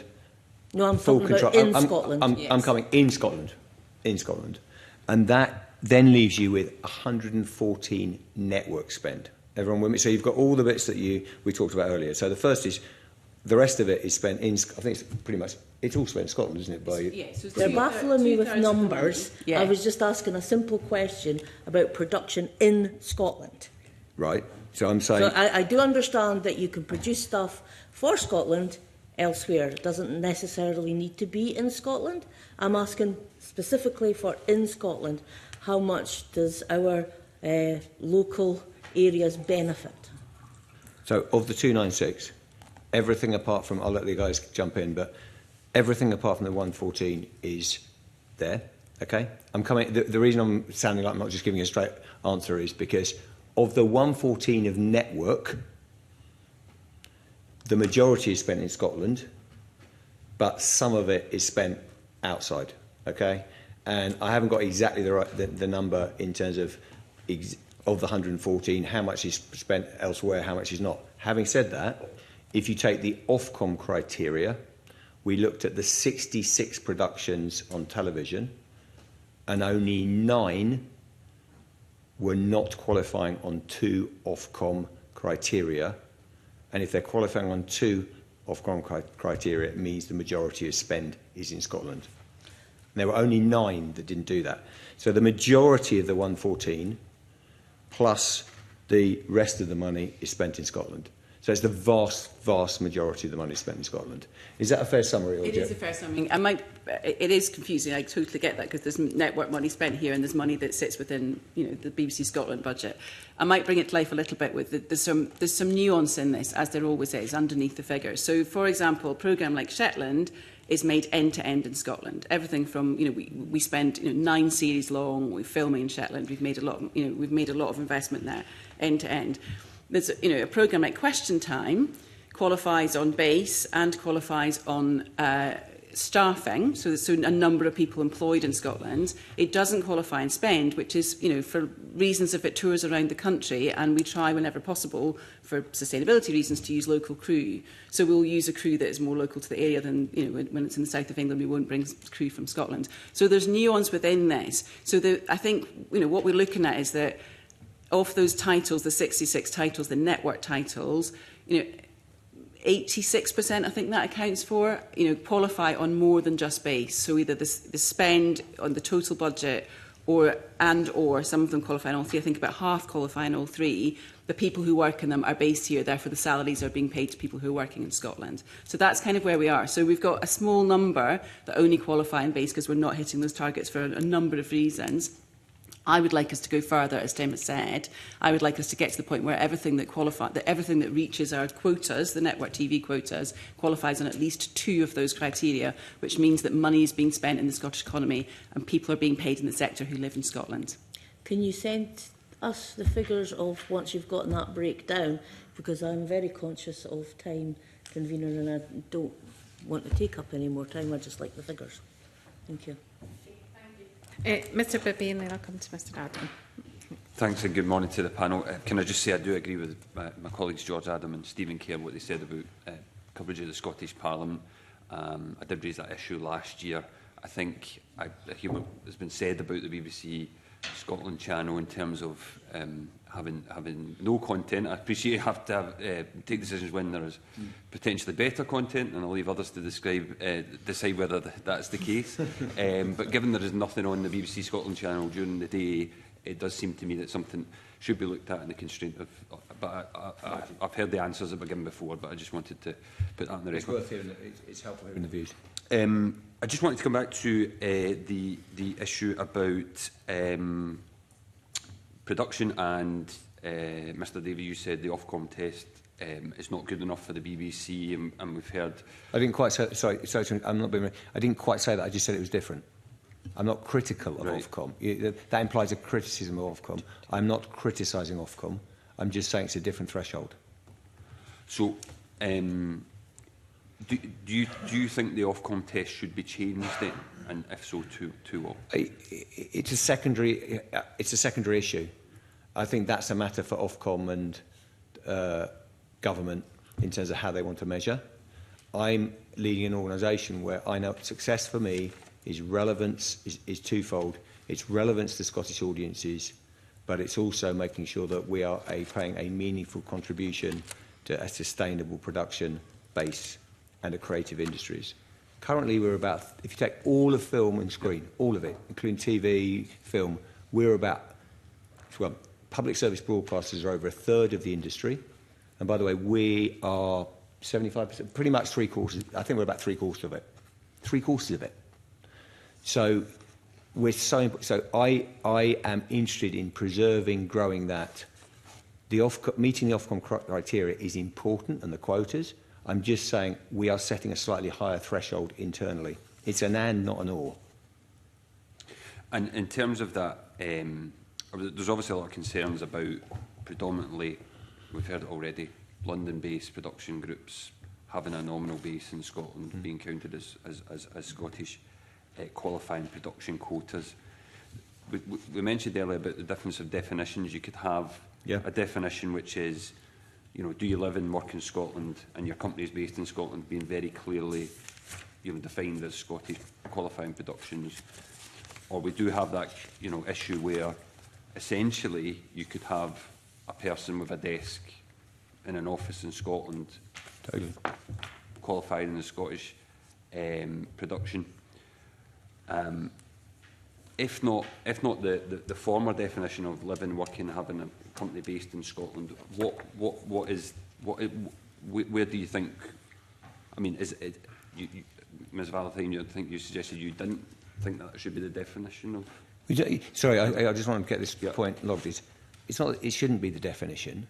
It's just if we think success is having a substantive base as a single variable, enables us to say that is a fully Scottish production, it technically, and this is an audited report due to the Ofcom guidelines, will qualify. What I am saying is to hit my 8% quota, I do not see it as success if a proportion of that at all is just doing that. Okay, so that's a very clear, it's not criticism of Ofcom, it's just being very clear. Then we've got the other two criteria, which is 70% of the total production spend, at least, is spent, or 50% plus of the people costs in there is being spent. Now, those two criteria seem meaty to me in a way that they're not just about having to your point, the risk of a base or something. They are about the production itself. What I am saying, firstly, where we are today is the 66 television productions we produced. And I asked the question, Helios, we have 9 of them, only 9 of them. So 57 hit at least 2 criterias and include the spend. I am also saying I want to hit my quotas with that level of robustness. There's also a nuance. It's important. Sorry to talk at length, but it's really important. There's also a level of detail within that that's important. Because the Ofcom criteria, not criticising the Ofcom criteria, is also about money outside the M25. I am talking about spending money in, I'm setting a higher bar, which is you're hitting criteria 2 or 3, spend criteria in Scotland. Because theoretically there's, or even more, there's something you could say, it's just total M25. So hopefully you're clear that this is the BBC. There's the Ofcom criteria which are helpful and good to report against, but there's also running an organisation successfully and building a strong business and public service in Scotland. It's not just simply about meeting numbers. It's about doing the right thing. And to be clear on the Ofcom, those quotas, the 8%, on both of them, which is on spend and on hours of content, we are exceeding both. And I very much don't see them as a ceiling. No one is saying, oh, good, we've got there. It doesn't matter how. No one is saying that. We're saying quite the opposite, which is, how can we do more? How can we invest more? How can we tell more stories about Scotland? So I need to ask you about the traitors then. I'm not looking for any spoilers, because I've not caught them yet. That's not what I meant. But my children would not forgive me if I gave you any spoilers. I just wanted to ask you about because there's concerns been raised, and you've talked about doing the right thing, you've talked about investing in Scotland, you've talked about doing more. So there's been concerns raised regarding the traitors. Research done by the Scottish filmmaker Peter Strachan has done an analysis of the crew, went through it, showing that the latest series, I think, is 5.9% Scottish crew. Now, clearly, I think we would want to do better than that in terms of if we're talking about doing the right thing, investing in creative industries, investing in Scottish production. So in terms of doing more, there are 3 new series set to be filmed of The Traitors, I understand, over the next few months, a UK version, a US version, a celebrity version. How, in terms of achieving better outcomes and doing more and seeing greater investment and more people in Scotland being employed in production that the BBC are supporting, which comes down as Scottish qualifying base. How many more people from Scotland can we expect to be seen working on those 3 series of The Traitors in the coming months? I'll start. So just the starting point, and I know you kind of referenced this, but it is brilliant that The Traitors is in Scotland. It does so much for Scotland. It is absolutely brilliant that we've got this. It's the BBC's most successful programme at the moment, the most popular programme in Scotland, and to have it showcase the Highlands in the way that it's doing, and now the American version doing the same thing. So it'd be in no doubt that it is absolutely brilliant that we have The Traitors here. But the criteria and the sort of where we've got to, it should not be the be-all and end-all, and we should move in the direction where more and more Scottish talent and Scottish money is spent, on that programme. As much as I've said about everything else that we do, I think that we have done some work already. I've spoken to Stephen Lambert, I've spoken to my network colleagues about the direction of travel in The Traitors, and this work, I was delighted when I got here. This work is already being done in terms of the conversation in the building, conversation across the industry. We'll come back with more details when things are nailed down, but of moving towards a position where programmes being made, new commissions that we do being made that are only qualifying in one criteria, are the exception. There's very few of those. I've made that perfectly clear today. On the traitors, we are moving in a certain direction. You know, it's a very, you know, I said in my previous evidence to the Westminster Committee, these things evolve over time. You know, my experience in bringing Question Time to Scotland was that these things evolve over time. It's a specialist genre. You know, there was not a huge amount of experience in that genre in Scotland. We hadn't made a big reality show of that nature before. And it is, you know, my role, and you know, working with the industry, working with the sector, working with the production company, working with the rest of the BBC, to make sure that we head in that direction. So the conversations are being had, and we're heading in a direction where what can we do to make sure that we increase that specialism and we increase those opportunities over the series. You know, we're now at Series 3, as you say. So, for example, with Series 2 and 3, there was a training programme attached to the production. Specifically around Scottish talent, and a number of roles have progressed as a result of that. And we held an event in Pacific Quay in the summer where Studio Lambert could meet the sector, could find out about what skills there were out there that people could work out if they wanted to work on this programme, and a number of roles were hired as a result of that. Would I like to go further? Absolutely. So, you know, the direction of travel, as I've said, is that we can do even better. It's an evolution over a number of series, and there's no one in this room who wouldn't say it was fantastic that The Traitors is in Scotland, that it's showcasing the Highlands. The money that it brings to the region through tourism, there's been stories in the papers this week about the number of train tickets bought to Inverness as a result of it. It is a good thing that Traitors is here. It is a brilliant programme, and it is a great opportunity for the sector in Scotland. If you've never worked on reality TV before, you now have that opportunity. It will take time and it will evolve. You might want to pick up and say a bit more on that. No, I think that's well put. I think that we've been covered a bit of ground in terms of we want to hit our quotas in a certain way. You've then got, you know, how do we get incremental business into Scotland? Also, I don't want to create a situation where, frankly, the dialogue is to a point where we're disincentivising Scottish companies going and making programmes around the UK. You know, these are big international businesses that can choose a castle. I'm thrilled they're in Scotland.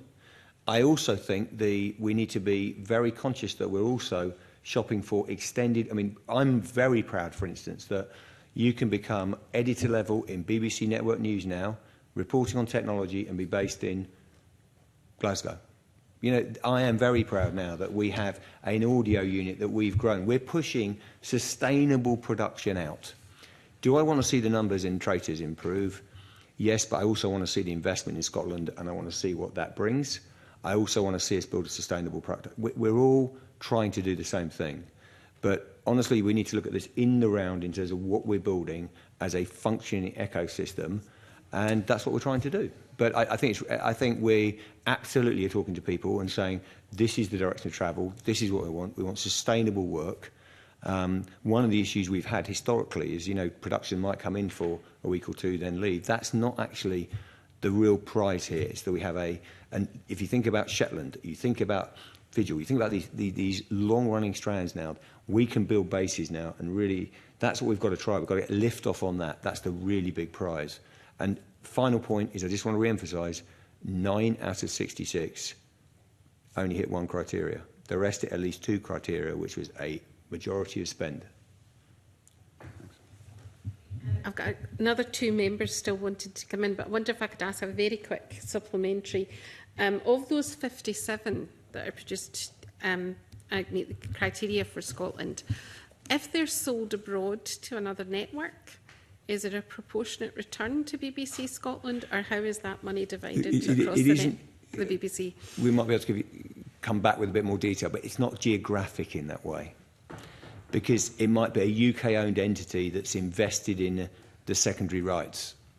So, you know, if you take The Island, the Gaelic drama, there's IP ownership, but that absolutely is funded by All 3 Media, a company called Black Camel, so they want their return on it, quite rightly, and I'm very grateful for them. They've been brilliant at investing it. So, bluntly, it is a slightly more bespoke situation depending on what the owner is, where the parent company is, and what happens. So it doesn't necessarily come back geographically in that way. What I would, and I mean, if I may make a UK comment,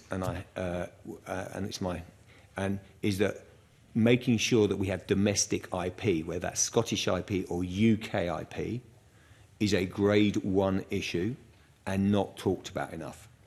if I'm going to be provocative, which I can be, we often talk a lot appropriately about production, but where IP rights sits and where most of the value chain is, i.e. the money, is often in the IP ownership. So Strictly we sell Strictly as the BBC to, I think we're about 50 plus countries. The Dancing with the Stars, sorry, okay, convenient. No, the Dancing with the Stars is a very big contract with ABC. That money comes in, we create a 2 billion commercial revenue that then delivers cash and profit. 300 odd million return, 200 million of cash and profit. That then funds BBC Studios having a bases around the UK, funding Landwood and all the things we can do together. So the money just distributes into the BBC system and can be spent on all the good things we need to do. But it's not geographic in that way. And it's also worth adding that our commercial group also returns a dividend to the BBC, and that dividend is an important part of our funding model, and that is then flowed through into our content and our investment across the BBC. Okay, my apologies for coughing. Can I bring Mr Adam in? Just to go back over some of the parts Mr Bibby says, I might have drifted out during one of your answers, but are we saying that the Traitors is a Scottish production, and it still is the case that it's a Scottish production and we believe it is relevant? There are technical Ofcom definitions. Sorry to go, we're back to where it is a Scottish production by virtue of the production base. Yeah? Because it's quite difficult when you look at it. There's no Scottish talent involved. I understand. I'm giving you the Ofcom, not the BBC. Mm-hmm. Don't shoot the messenger. You're coming in next week. I am giving you, and I want to emphasise, I am not criticising Ofcom. Mm-hmm. Because it's a perfectly fair threshold. We're all, dare I say, across the fact that there can be a couple of thresholds. That threshold is, if you hit one of them, you qualify, and that's base. So there are a number of productions which we all agree are not where we want to be longer term in terms of deployment of spend and people. Mr Davey, if you were on the Traitors and you used that as an excuse or a defence, you'd probably be banished that night. You know, the one thing in my life I will never do is go into reality television. But no, it's not an excuse. You see, sorry, we're not trying to game a number. We're not trying to game a number. I'm not interested in that. I'm not trying to get an excuse. I have nothing to excuse in that way. I have ambition to grow production in Scotland. I'm just being very transparent, I hope, which is 9 of our 66 hit only one criteria. That criteria could be a base in Scotland. Now, bluntly, it could also mean it's shot elsewhere. I mean, the fact that Traitors comes to Scotland and creates tourism, all those things, is good news, and we should celebrate it. I would like more of our production to repeat and to hit our quota with at least 2 ticks, which means you get the majority of the spend. And that is our ambition. We've said publicly that's what we're going to get. So it's not, look, this isn't, again, I use that rather trite phrase, which is, this is about an and, not an or. I think that's what we've got to do. We've got to build. That's the facts. Can I, on that point... Hopefully that's clear. I don't... Go on that point about other independent media organisations that you work with. IMG Media case study, it was said at the Select Committee that it was an example of a Scottish production company, thousands of hours of snooker, and forgive me, convener, my parents love snooker and I can't stand it after these thousands of hours. But when you actually, if that's a Scottish production company, it's actually based in Chiswick, West London. It has a cupboard or something in Pacific Quay where it rents, but they're not actually have any Scottish talent again. And if we bring it back to having to make decisions that Hayley said, then if we're spending money on these thousands of hours for this independent production company that's given us snooker, why are we not doing it to the Scotland football team? You can pick the last question. The answer to the first bit is exactly we're getting into repetition because it's structurally. The question is, do you want to do the snooker in that way? It's a very light. But you can understand how it looks. I can understand how it looks. I'm just interested in the facts of the spend and the number of productions. So let's get to the facts. We've got to get to the facts. So I'm less worried about that as long as I'm hitting the quota and building Scottish production at depth and spend and skills. If we are doing that, then that's the big prize. I think there may be examples, and there probably will continue to be examples of the nature you're talking about, but they're not the big game in hand. Hayley. Just on the snooker in particular, I dispute the cupboard, as you might imagine, but I don't think we want to get into the position where Scottish production companies and, Sunset and Vine are the base in Scotland are applying to make events which don't happen in Scotland. I don't think we want to get into that at all. I think we need to say to people, we are open for business, in you come. That is my message. But if you're a Scottish production company and you want to bid for business anywhere in the world, you can do that too. What I'm trying to say... And just one more point, because I think it really matters, is that back to these quotas and the 8% and whatever, we could take that out and we would still exceed our quotas. It is not fundamental to the numbers. We could take out the snooker. It's a lot of hours. It's relatively low cost, as you can imagine. The prize that we are after is making really high-quality Scotland content that represents Scotland and exceeding those quotas. Back to, you say and or it's and. I say it's a base. We're not trying to reach the quota and stop there. What I'm trying to say as well is, for me and for my colleagues here on the committee, it's about Scottish talent and Scottish actual technicians and everything that's involved in the whole production process. If you look in verse, but we don't seem to be going down that route. We seem to be taking the easier way out. Like you, can I just ask Mr. Davey this question, and then you can say what you like, but which you have done. But basically, if I can ask this question, is the fact that you used the example of, and this is how it feels to me.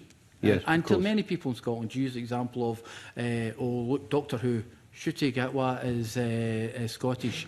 And it feels like you're pointing at Scottish talent and saying, look, he's in a major TV show, there you go. But if you use Doctor Who as an example, that was the case of, you had a situation where the talent producer decided when the BBC asked them to do it, to go to Wales. They went to Wales. Now they've got a generation full of good story of talent and technicians and everything else based there. Absolutely right. We don't have the same here, and we keep being told these are Scottish productions, and you can see our frustration. I can see the frustration. Again, we do get into repetition. I'm really not meant to be... The facts are, we were spending 67% of the licence fee a few years ago. We're now spending 99.6%. I take the point on the specific number, but the vast, vast majority, overwhelming majority, is spent in Scotland. There are going to be titles. What I was reacting to, I'm sorry, Mark, is I'm looking for the easy way out. That is not what we're looking for here. Boy, there are easier ways out in my life. This is about, and we're interested in the data, of how many of those productions are sustainable in Scotland, hitting the spend criteria. There are a couple of examples, and we've hit them in this meeting, and we've talked about the 9 out of the 66. Snooker is a relatively high number of hours, low spend, and by the way, spend is important. And we've just said that far from the easy way out, we're hitting our quota without the snooker. So we're not filling it up to get the snooker to hit our numbers. Now, this is where success for me, to be clear, is to hit production. We're all aligned. Production's gone. What I would say is, I think, I said at the top, I am worried about the overall UK and specifically Scottish production sector, and this is where it's for all of us, is how we create hubs, how we attract some of the American companies in, where we've got what happened in Cardiff was obviously Russell T Davies return.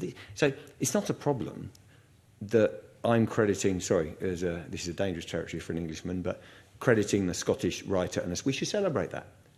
But it's not coming at the expense of a production decision. The reason why Doctor Who's in Cardiff is simply Russell T Davies wanted to come home. We have to create an environment together, and that's working with Screen Scotland, whatever, to create writers coming in. We need more than the BBC, where we built enormous bases in places like Salford, We've had ITV in there, we've had others. My worry is that money is drying up a bit. So the pressure on the BBC grows. I understand it, I take it, we're unique, we're precious in that regard. But what I think we should all be working for is what is the plan for the creative industries to grow this 600 million, because currently, you know, we're nearly a third of it, or 3/4 of the public service spending. How do we grow that together? And Scotland's got a brilliant history of that. It's got a brilliant production base. And, you know, I was up in Harris, there were some brilliant locals. Have you seen, I don't know whether you watched it, the young talent coming through, the young presenters, it's inspiring. And the numbers are improving, regardless of the issues around snooker and traitors, which are fair challenges. Sorry, I'll stop there. But To move on from that area, I suspect if John Higgins had come from Paisley, Mr Adam might have more of an interest in snooker, but I'm happy to claim the Wishaw Wizard as their representative. For me. I have still would like to get to the issue of the Charter and diversity if possible, but Gillian, if you could have a very small supplementary, and Mr Kerr as well, but they have to be quite small. Yep, I will be as quick as I possibly can, and I get that Mr Davey may be frustrated at us keeping going back round in circles about this Scottish qualifying criteria, but I think it's actually because we've had you saying that a production has ticked 2 boxes, but it's not a box-ticking exercise for you. You're interested in the spend, but it's not about the spend, it's about doing the right thing. So for you, what is actually the spirit of the Scottish qualifying criteria supposed to be? Is it about what Ofcom wants you to do? Is it about ticking enough boxes to get it past what Ofcom wants as well? Or is it actually about diversifying the talent within Scotland, deepening that talent base and working with Scottish-based production companies to be able to make that a reality? Because we've heard everything this morning, and I think actually for clarity it would be really good for the committee to hear what you believe straight answer is that should be. Success for us is the last of your descriptors, and having a vibrant market that attracts productions into Scotland and Scottish producers making it around the UK and growing the share of their business. That's the answer. It's nothing to do with box ticking or anything. It is to build a sustainable production base. Okay. Thank you. Mr Kerr?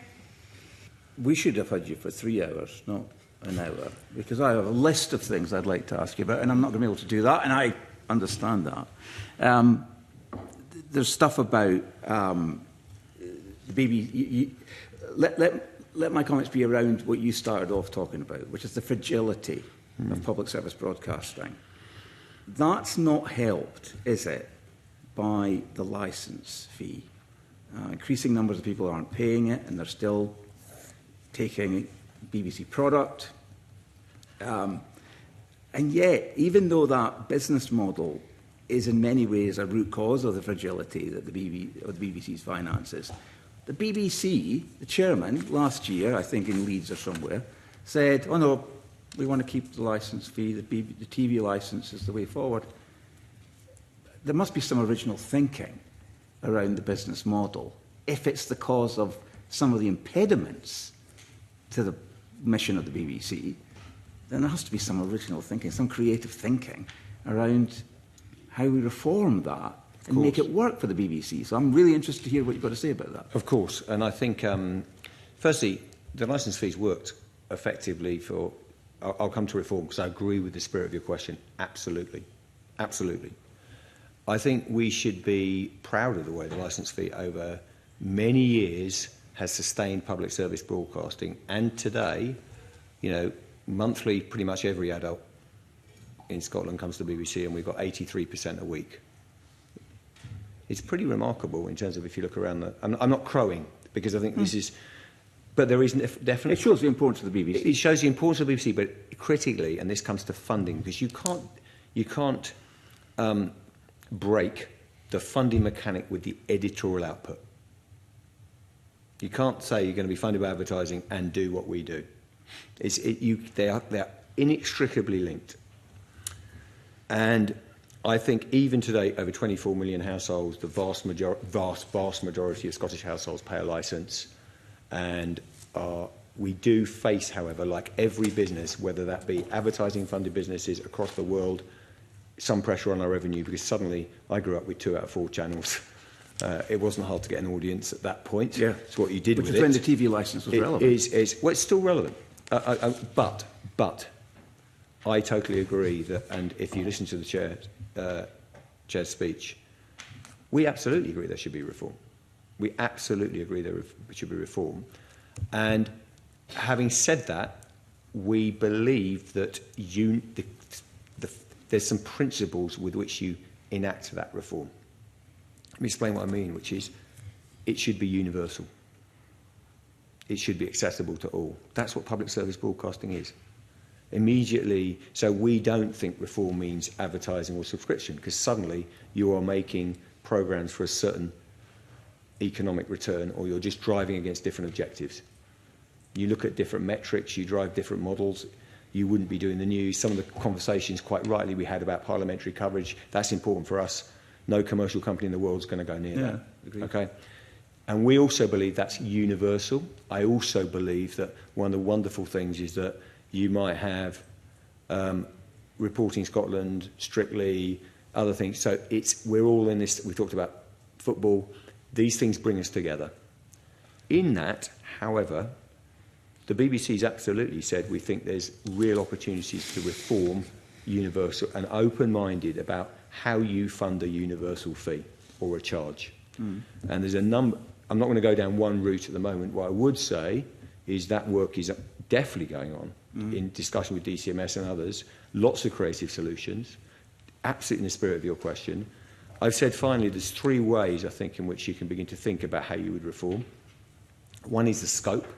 What does it include? Is it live TV? And currently it's live TV and iPlayer. What would it include?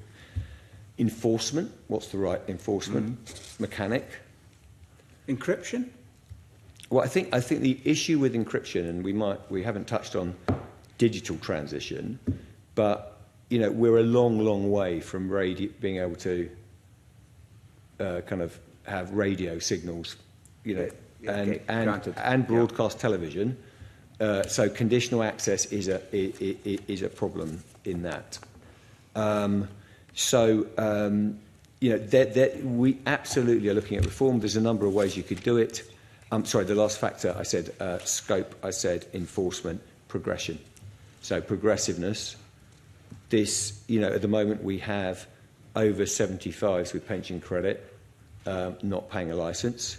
That was put onto the BBC, I think, unfortunately, as part of a particular settlement.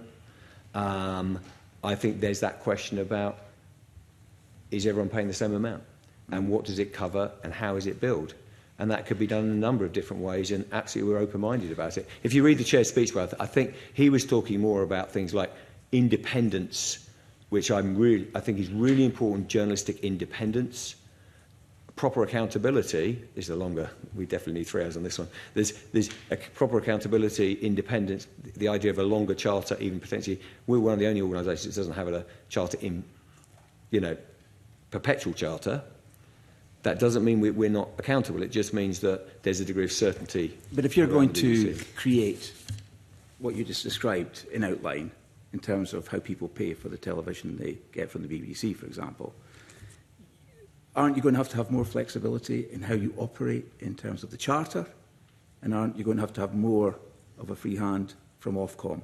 Because at the minute, the BBC has even struggled. Could I just interject on that topic? And this will need to be the final question, I'm afraid. But there is going to be a review of the Charter going forward. It's been announced in December by Stephanie Peacock that will happen. And we have a statutory duty in this Parliament to be part of that consultation. Absolutely. So do you have any requirements of the things that you will be focusing on in terms of the Charter review? Numerous. Perhaps you could write to us. But there's two levels. There's a number of levels to that question. Yeah. Firstly, how do we defend these roles I've talked about that I think we all care about, and how do they exist in a world in which we've got infinite choice, AI, all those things, and how do we make sure regulation, and Ofcom are very supportive of this, how do we make sure the UK ecology and the Scottish ecology is protected in that? And we're all going to have to make some very big decisions because the media market is moving so fast on what level of intervention we feel comfortable with. And then you've got not only the policy itself, but the application of policy and legislation. So if you take the Media Act, that says public service broadcasters then get appropriate prominence. What does that mean?